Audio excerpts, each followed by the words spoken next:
Ration distribution 0.44 జిల్లాలో ఉంటే ఇక్కడ 3.07 మైనస్ ఉంది. ఎవరు చూస్తున్నారు? ఇది జాయింట్ కలెక్టర్ ఎవరు? ఇది బాగలేవు బ్రదర్, అక్కడ బాగున్నావు, ఇక్కడ బాగలేవు.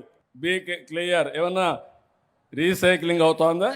Be careful. నేను చెప్తున్నా, మళ్ళా నేను దొరికితే మాత్రం నేను ఎవరిని వదిలిపెట్టాను. నేను చెప్పడం వరకు నా బాధ. పేదవాడికి ఇచ్చే బియ్యం పేదవాడికే ఉపయోగపడాలి తప్ప రీసైక్లింగ్ చేస్తే మాత్రం ఎవరిని వదిలిపెట్టని మరొకసారి హెచ్చరిస్తున్నా, ప్రజలకు కూడా విజ్ఞప్తి చేస్తున్నా.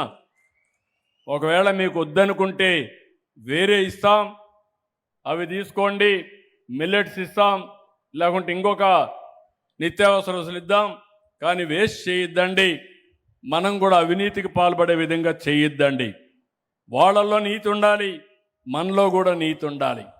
మనం ఎంకరేజ్ చేయకపోతే వాళ్ళు చేయలేరు. మనలో కూడా చిన్న లోపాలు ఉన్నాయి. ఎంత వచ్చినా ₹1 మనం కూడా ఆలోచించబడి ఇలాంటి పనులన్నీ వస్తున్నాయి.